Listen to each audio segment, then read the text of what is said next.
I'm thrilled you could join me this afternoon. My name is Malcolm Hawker. I'm the head of data strategy with Prophecy Software. Thank you to Tony Shaw and the Dataversity team. It's such a wonderful organization, a great team. Tony's just such a great guy. I'm really honored to be here and to have this opportunity to talk with you today.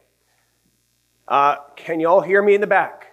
Give me a yes. Yes, right on. Okay. And hi in the back. This is so awesome. So glad you could make it. One little housekeeping item. This is the first time that I presented this content. So it would be awesome if you found a way to provide me feedback. I do believe there are feedback forms. That would be great. Connect with me on LinkedIn afterwards and tell me it was the worst thing you've ever heard. Come up to me afterwards and tell me that you think I'm crazy, or maybe that it touched a nerve or something. Any feedback would be great. I've been told that I can sound sometimes like I'm yelling, so I'm working on that. As you'll see, I am really passionate. I'm really passionate about this space. I'm really passionate about the topic I'm going to talk about today. Let me kind of set the table for you a little bit and how I got here. I mean, not literally to DC. I got here on a plane, probably as most of you did. But how I got to talking about this topic today. For the previous 3 years before joining Prophecy Software, I was an analyst at Gartner. And I was given the unbelievable honor of speaking with no fewer than 1,500, that's 1,500 CIOs and CDOs all day, every day when I was at Gartner. It's these things called inquiries where they would call up and ask me, how do I do A, how do I do B? And I was focusing a lot on MDM and data strategy and data governance. In those conversations, I noticed a few themes emerge, and one of them is what we're going to be talking about today. But in a lot of those conversations, we're focused around value delivery.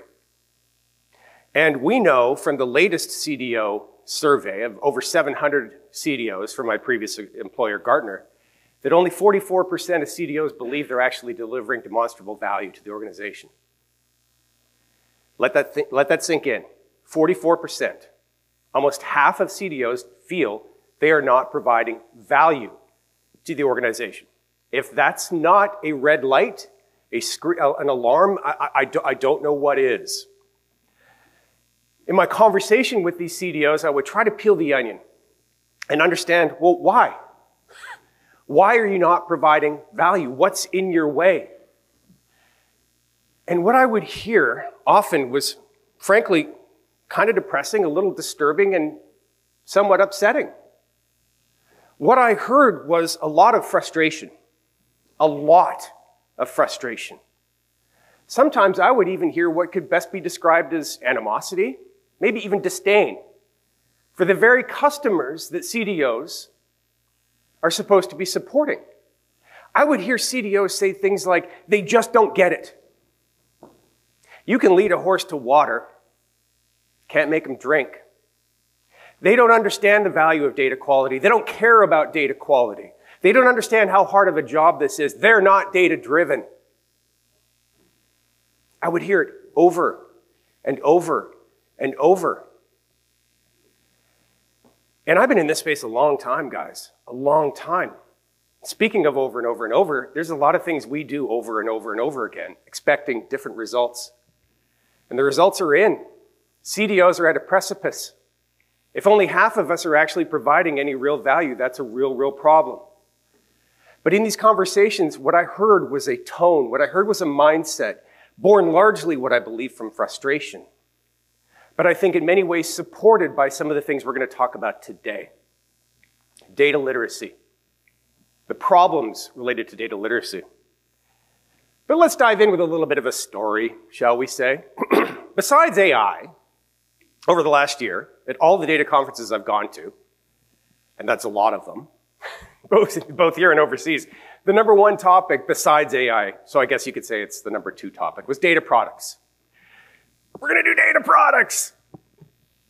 Fantastic. Data products is here to save the day. This is how we're going to start delivering value. Wonderful, awesome, fantastic. Let's assume we do this. And we launch a data product. By the way, I took that photo. Isn't that cool? I live in what's called the Space Coast in Florida, and I get to watch Elon Musk do this almost weekly. That's a Falcon 9 rocket, by the way. taking off from Canaveral.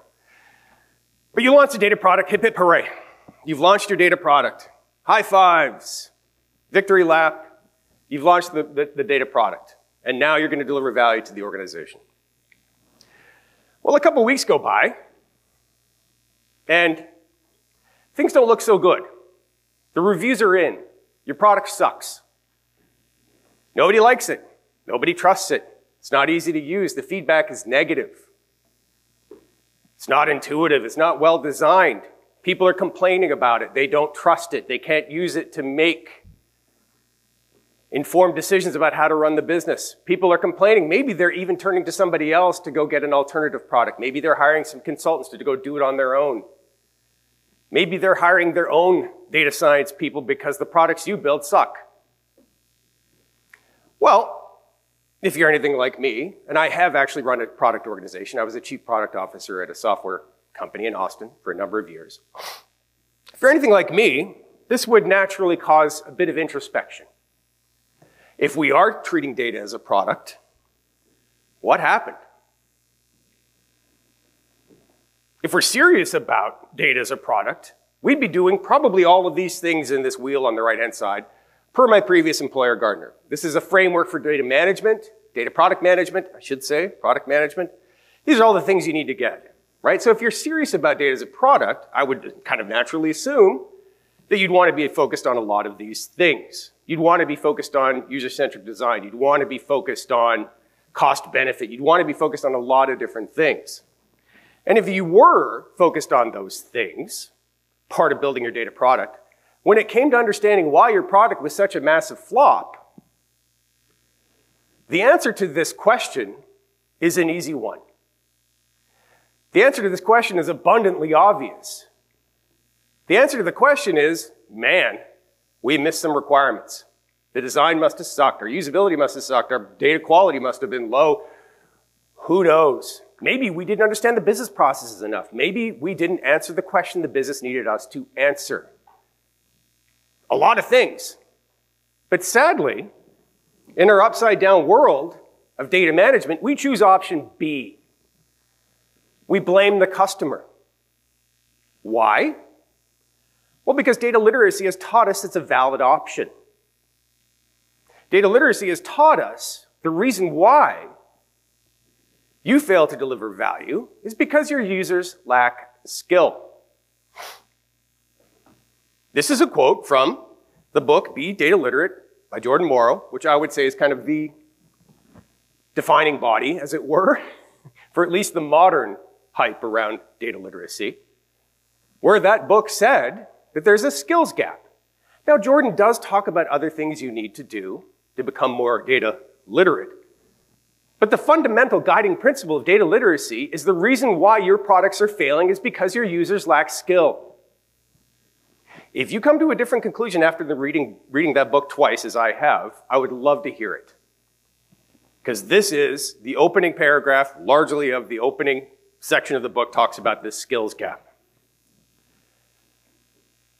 So, this is not a deep introspective moment. Often for a lot of companies, if the product fails, and I heard this over and over and over again in talking with CDOs, they would decide that the action that needed to be taken was to educate the users.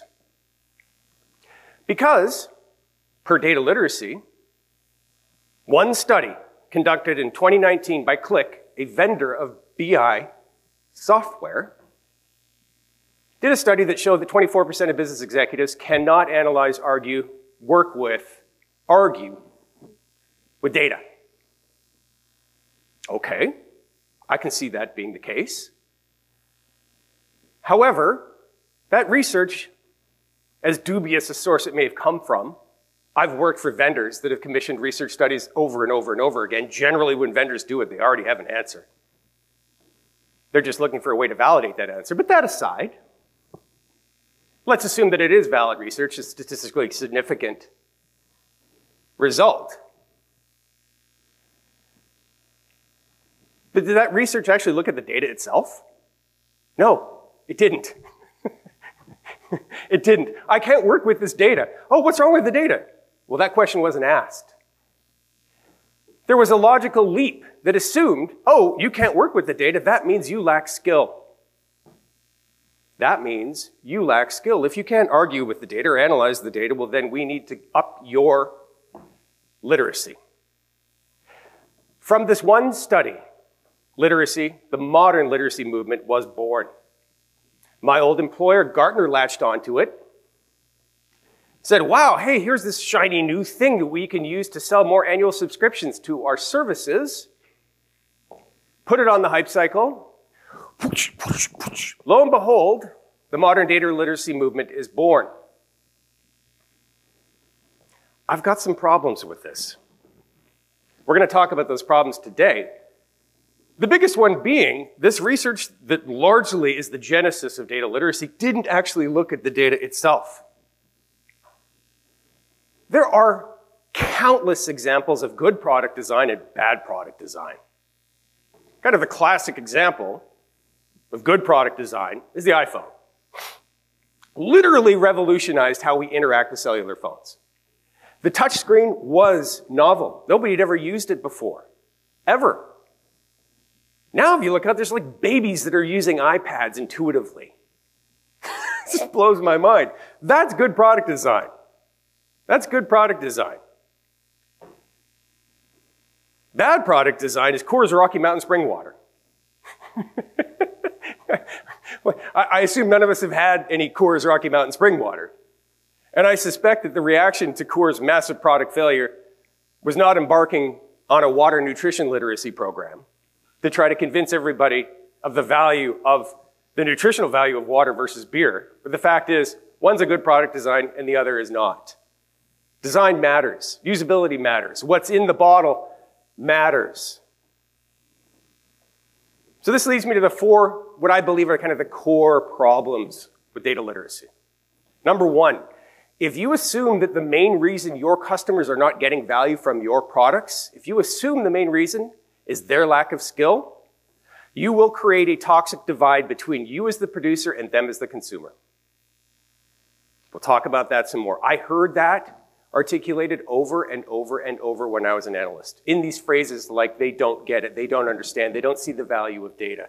That frustration, that's one half of the toxic divide. We'll talk more. Training is absolutely positively an important part of any go-to-market initiative supporting a product launch.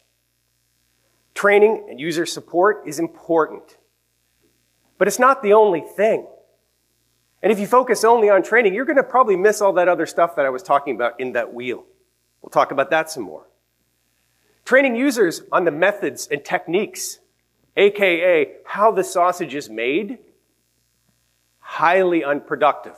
I'll give Jordan Morrow credit. He actually didn't include methods and techniques in his definition of data literacy. That one I owe to my ex-employer, Gartner, who said that training on methods and techniques is an important part of any data literacy program. If you think they care how the sausage is made, oh boy, they don't. The last one, arguably the most important. If you don't measure the value of the data, if you don't measure the business value of the solutions you provide, if the price tag on your product is, I don't know, trust me,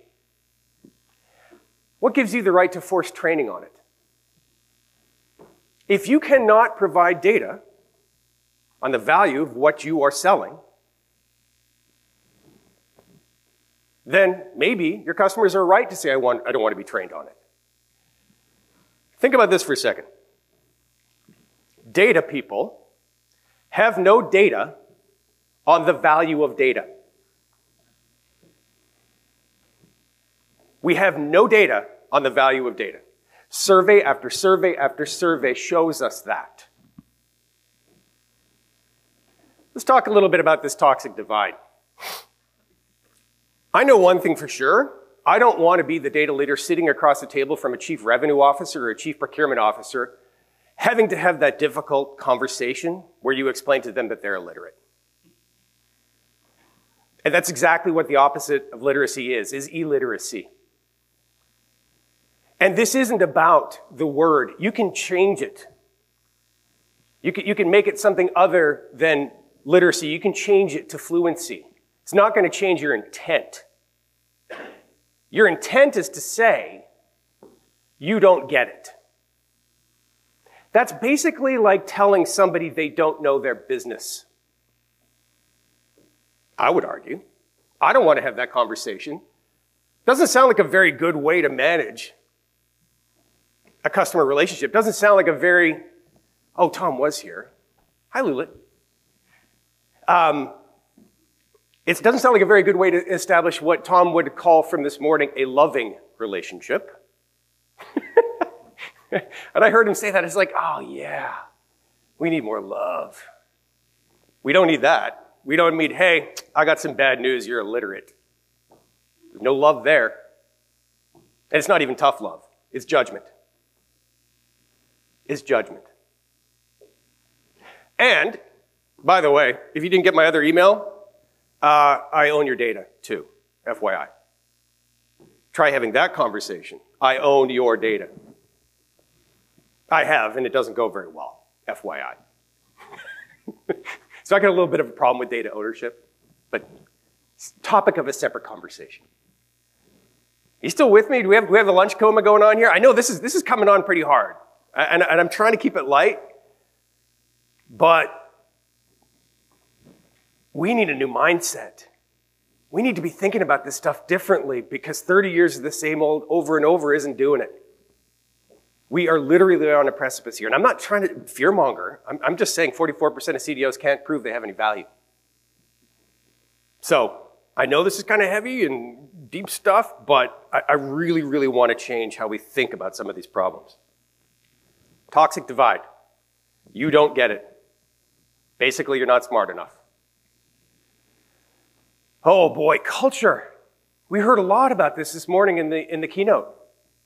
Couldn't agree more. Couldn't agree more, but what does it say about you as a data leader, as a CDO, whose only function it is to solve problems for your customers? That's your function. That's what you exist for. You're here to provide insight, to solve problems, to add value. What does it say about you and the products that you build? Yes, I'll keep using the phrase product because I love it. I think we should all be a little bit more product focused.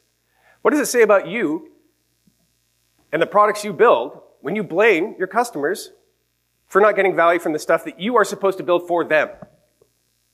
There are consumer packaged goods companies that literally spend millions and millions and millions of dollars trying to understand who their clients are. Where are my clients? What do they do? What are their wants? What are their desires?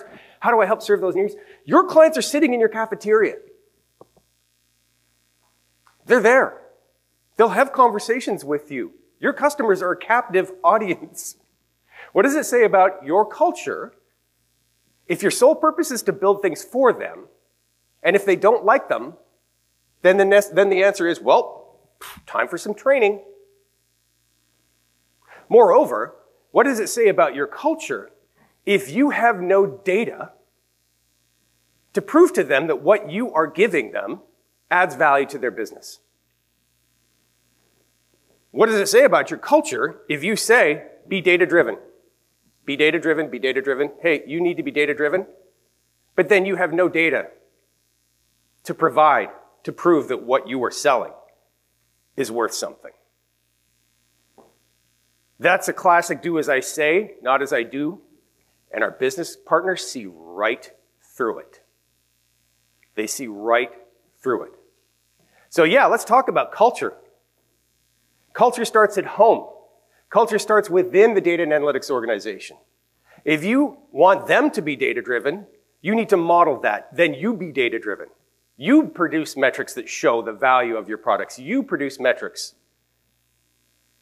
that reduce any doubt and eliminate any doubt that the value of governance is very real, intangible, and important. So yeah, let's talk about culture. But you need to model the culture you want others to embrace. And if you don't, people see through it. Don't get me wrong, folks. Training's important. And notice, I use the word training. You could call it enablement. But I'm a product guy at heart. And that's how a product guy would describe literacy. This is training and enablement. It's important. Don't get me wrong. But it's only one small aspect of this wheel, this little green slice down here. All this other stuff.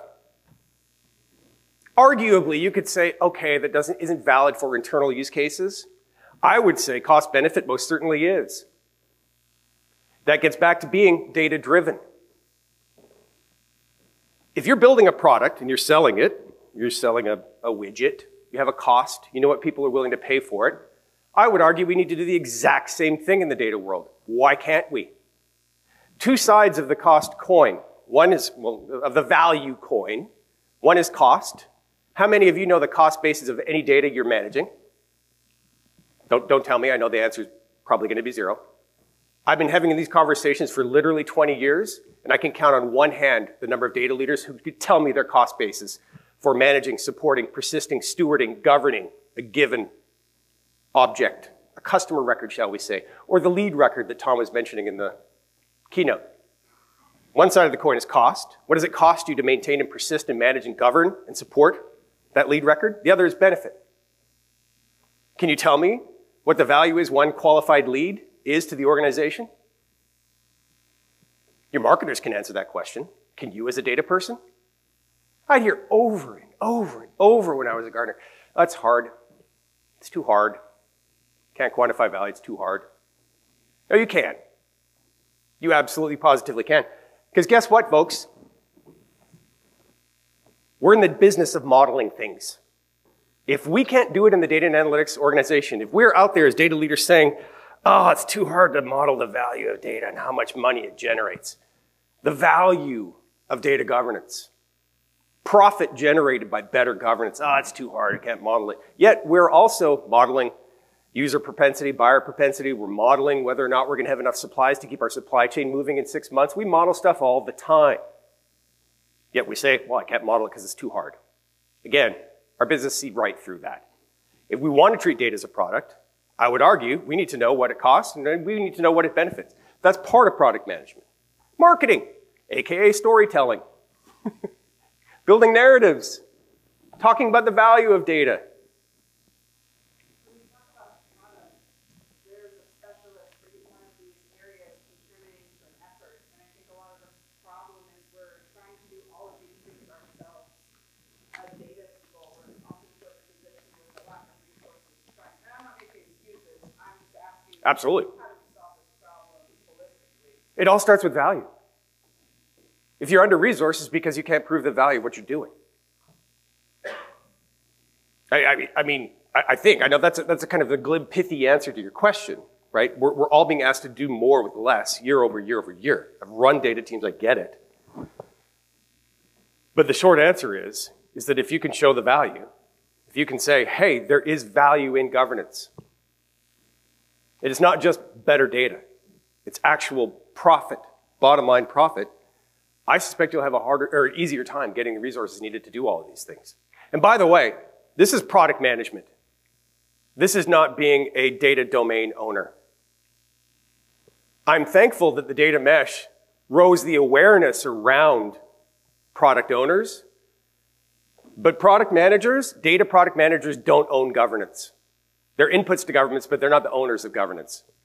And the data owner paradigm under data mesh is really only about governance, accountability for governance.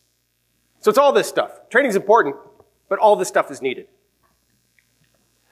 Methods and techniques. Boy, nobody cares how the sausage is made. I would argue that if you ask your business customers to understand how data and analytics stuff gets done, like MDM, let's talk about matching. We need to talk about our methods for matching and our match algorithms. Oh boy. That's not going to be a fun conversation because nobody cares. Nobody cares. And it makes you seem out of touch with the business. Because the conversation you need to be having is, you tell me about your business. I don't need to tell you about how we make our sausage. Tell me about your business. Tell me about how you make your sausage because that's what's driving stuff here. That's what we need to care about as data and analytics people. How their business works, they don't need to care about how our business works. They do not. Because they're not in the business of managing data. That's our business. So, I've already touched on this a couple of times, but this gets to point number 4, the bigger problem with data literacy. There's 2 truths here. Truth. It's an homage to my dear friend, Scott Taylor, the data whisperer. I told him I'd work him into my presentation today, and he's got a hat that's called Truth. It's all about truth. Truth. We complain about data quality all the time. All the time. Tom gave a stat this morning in the keynote saying only 3% of data meets minimum quality standards.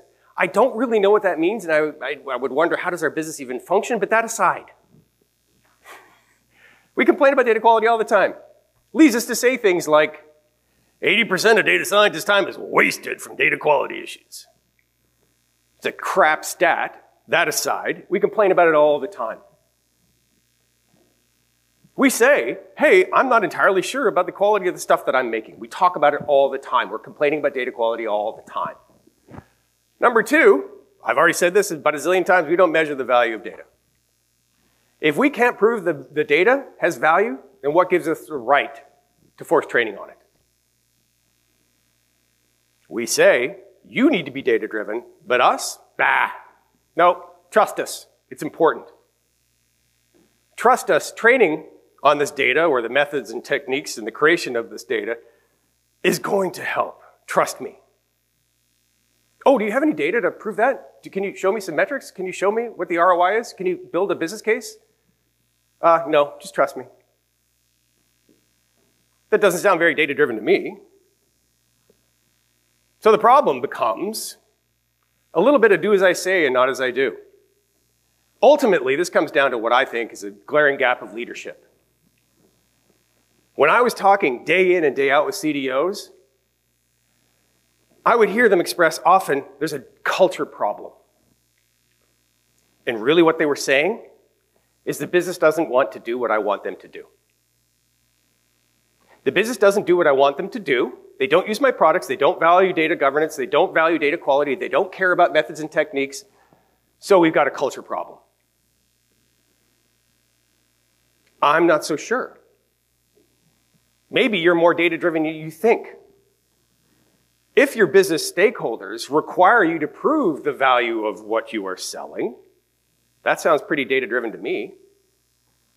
And when you say, I can't, or I won't, more correctly, I won't, maybe the culture problem starts at home.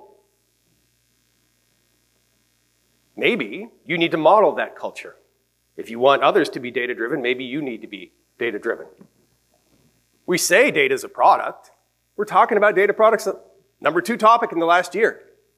Anthony, did your SIG already happen? Was it this morning?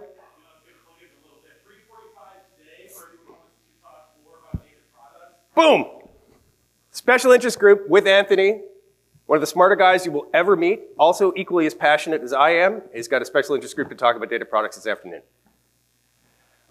We talk about data products, but then we just ignore product management, most of it. We don't hire product managers. We don't do all the things in that wheel that I was talking about. We say all the time, oh, well, it's not about the technology. It's people and process. But you're going to learn methods and techniques. We talk a lot about how data sucks. Data sucks. Quality's low. But then we ask people to get trained on it. Geesh, do you see the problem? Do you see the divide? In my hundreds and hundreds of conversations with CDOs, I was trying to figure out what's broken. The best practices we know work. Governance is important. Data is important. It's transformational. Data is the new oil, and we can have these ridiculous arguments, whether it's oil or whether it's material or whether it's, I don't care, it's important. We all know it's important. That's why we're here. It pays my mortgage. That's how important it is. We know it's important.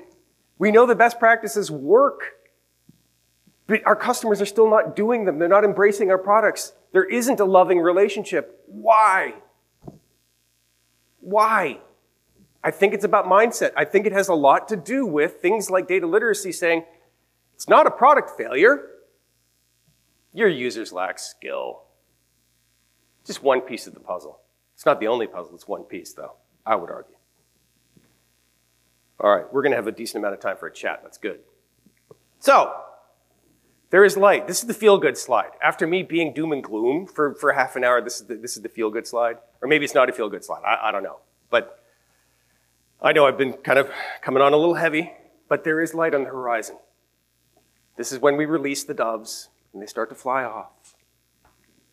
If you do want a data-driven culture, if you do want your customers to value the products that you build, if you want to have that love that Tom talked about this morning in his amazing keynote, make this about the customers, not the data. Don't be data-driven. Be customer-driven. Focus relentlessly on customer success. Customers, customers, customers. And you hear me use that word, customer. Not stakeholder, not business partner. Yes, I know I've interspersed the use of stakeholder, but customer. It's a mantra. Focusing on customer and customer success. Embrace all product management disciplines, not just training. Focus on user-centric design. Focus on understanding your customers' business processes better than they know them themselves. Focus on problem solving. Focus on listening. Focus on empathy. Tom touched on that this morning. Focus on empathy. I keep pointing to his empty chair like he's still sitting here, but he's here in spirit. Model the culture you wish others to embrace. Maybe you won't in the short term have data to show the value of your data, but just acknowledge it. Just acknowledge it. But model that culture. Lead by example. Be customer focused. Don't blame customers for the fact they don't like your product. Maybe the product sucks. This is a big one. Assume your customers have positive intent. Tom said that this morning, but I need to take it a little farther. Tom said, nobody sets out to create a crap sales lead. Totally agree. Nobody does.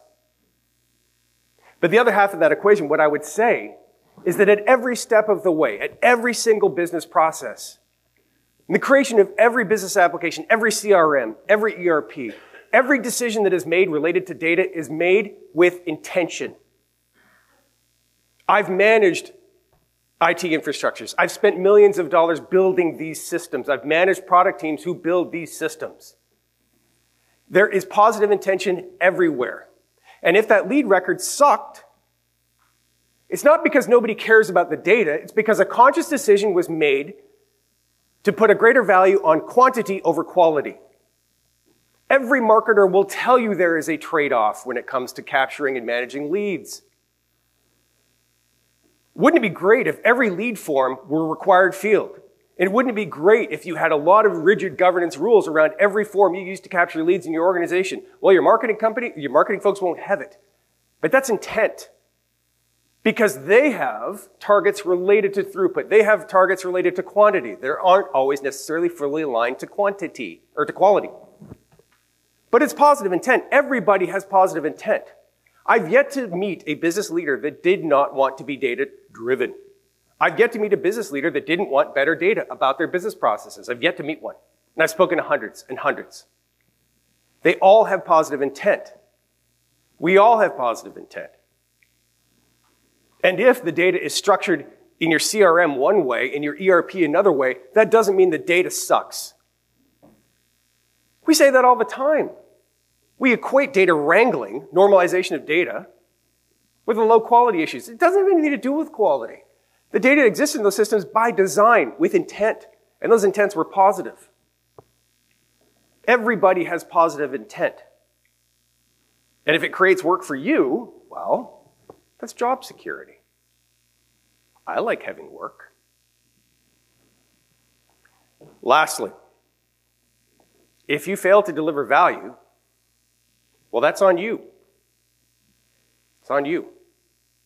Sorry.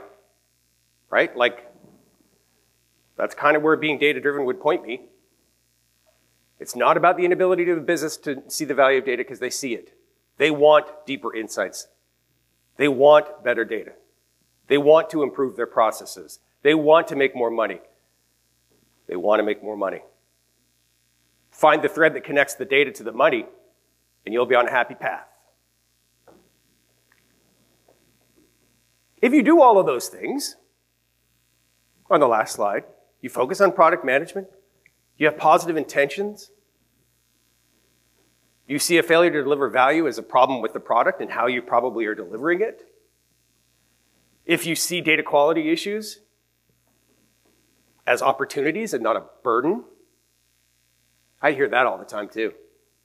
Data quality is a burden. Opportunity. It's a gift. We're given our raw materials. We don't even have to buy them. People give them to us. Data quality is an opportunity. It is not a burden. If you do all those things, and your customers still struggle to use the product, if you focus on user-centric design, if you focus on all the things that you should be doing as a part of a product management process, well then, of course, let's invest in some training. What I would argue you could call user enablement.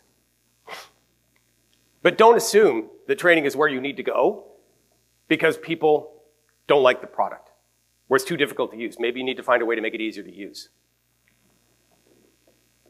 So, key takeaways. With a few minutes left to chat, if you still want to talk with me, I don't think I'm too negative. I hope you still want to talk to me. Focus on data literacy without a focus on product excellence will help create that toxic divide. I've seen it over and over and over and over again. Requiring people to be trained on the products that you cannot value is the exact opposite of being data-driven. That's a trust me, folks, this will help. It's the exact opposite of being data-driven. What you think may be helping to improve your data culture, aka implementation of data literacy programs, what you think may be helping, may be having the exact opposite impact. If you're training people on data that's incorrect or low quality or that they can't value, they will resent you for it. So, with that, yes, a hand, thank you. That's wonderful. And I'll repeat the question if I can hear it. So that end of presentation, thank you. Yes, please do. Yes, yes. So data literacy, like, I totally get what you're saying, like, you know, don't treat people like they're data illiterate. But what about, like, for our data literacy program, we're helping get jobs in school. Yep. I feel like it's more of a function of, sounds like a clown show with every single analyst doing their own data quality. Some people are creating data marks, some are saving SQL queries. I mean, in that context, can data literacy work without all the stuff you're saying?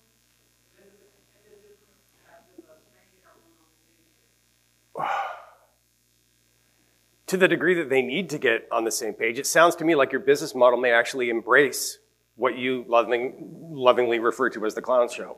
It sounds like your business may embrace a highly federated model. I would see this all the time when I was at Gartner, which is businesses that are very successful because they are highly decentralized and highly federated, where centralized data functions come in and say, okay, now I need to train everybody, where they're inherently decentralized, inherently autonomous. Maybe you should look at embracing that. If that's kind of the core business model, if that is the, for lack of a better word, culture of the business, trying to take a centralized approach to some sort of training there may not necessarily work. I mean, I'm not a big believer of the data mesh. I think it's way too complex. Separate conversation, but one thing I do like is the idea of, we can call it domain or functional specificity around data and managing data programs. I would have a data product manager in those business units. I would have a highly federated data and analytics function where I would have a small group. If you got 10,000 people, you could easily pay to have 3 to 4 people working in sales and marketing who are dotted line to sales and marketing, who are hard line back into the data and analytics function, who are focused on meeting the needs of that group alone.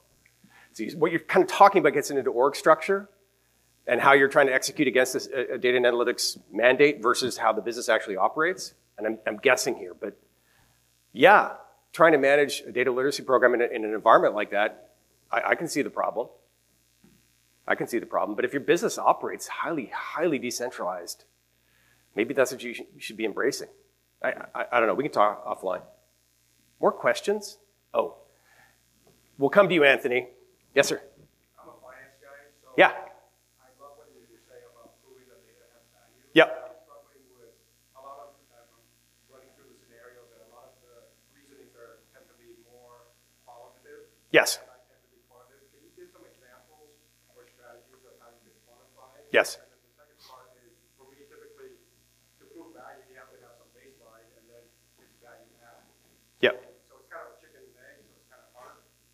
Yeah, well, there's a couple things. The question was, a lot of the impacts of data are indirect or soft or qualitative, hard to measure.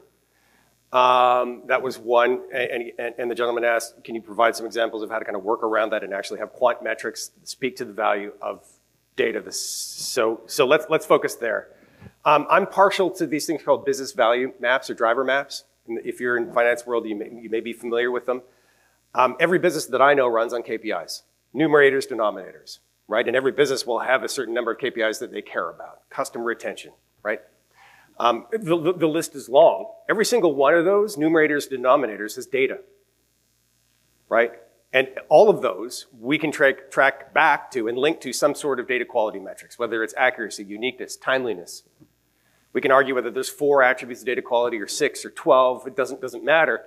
I would argue that you can draw a hard line between impacts of those KPIs, which impact the drivers, right? Think of this as more kind of like I used to show it when I was at Gartner, a pyramid, starting at the very, very top and working your way down. Right in the middle of business drivers, below that are KPIs.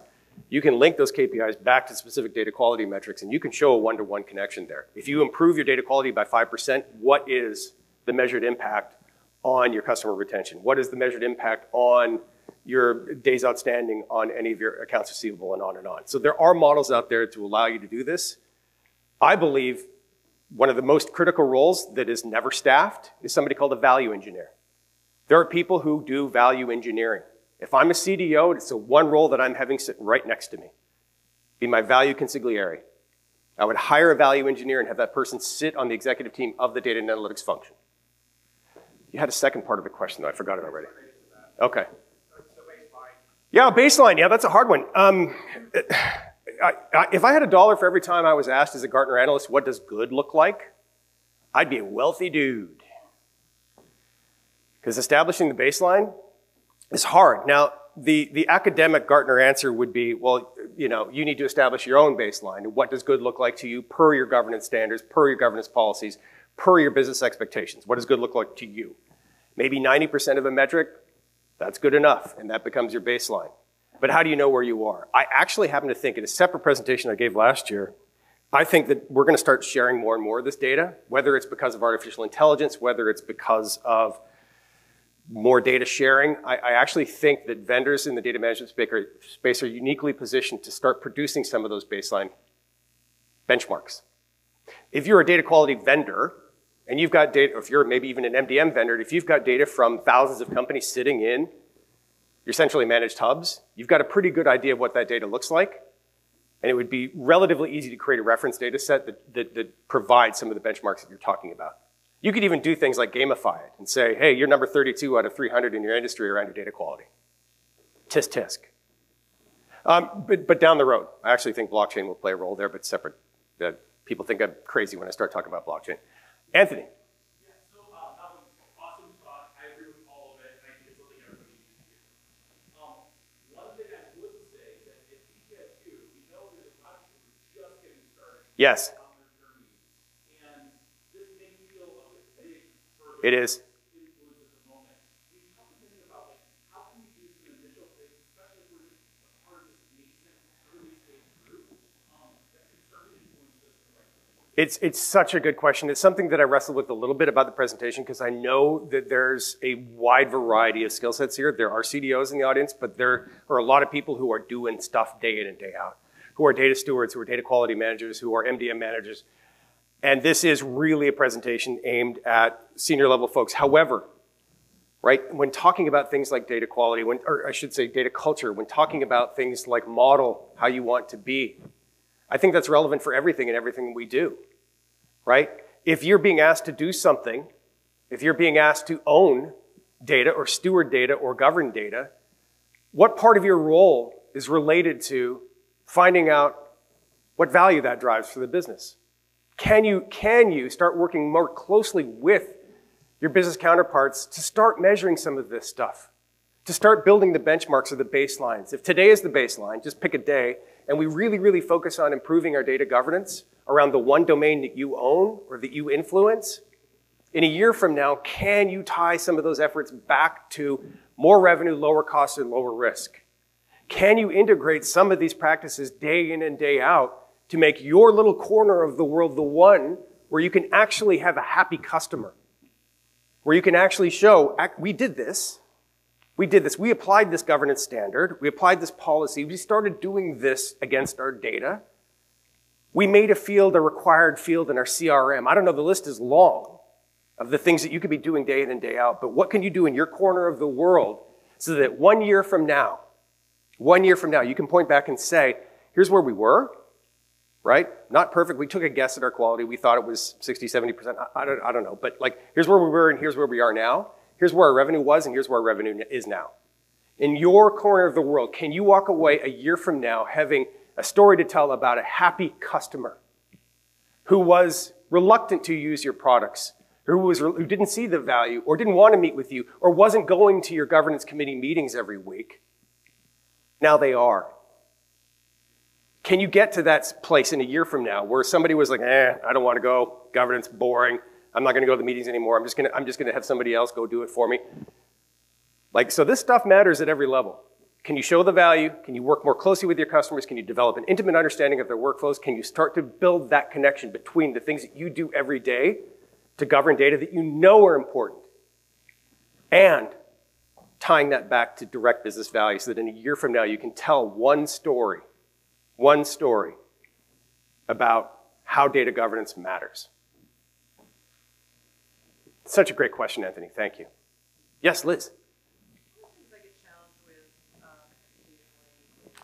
in trying to identify the value of data is running up against this.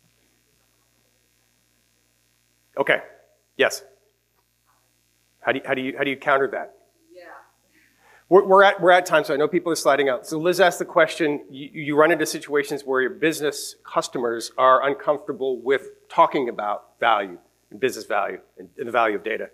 I've encountered this many times because the minute you start talking about value, and a lot of people start to get a little antsy because, oh, wait a minute, you're trying to make me accountable for something. I would say the answer to that is figure out how they're measured. Figure out how they are measured. Because chances are that conversation gets awkward when you're talking about a way and measuring something or tracking something that they're not measured against. But they're going to be measured against something. I don't know, more qualified leads, lower cost of goods sold. I don't know what it is, but find how they are measured. Then build some data metrics that tie to those KPIs. That's the place that you want to be in.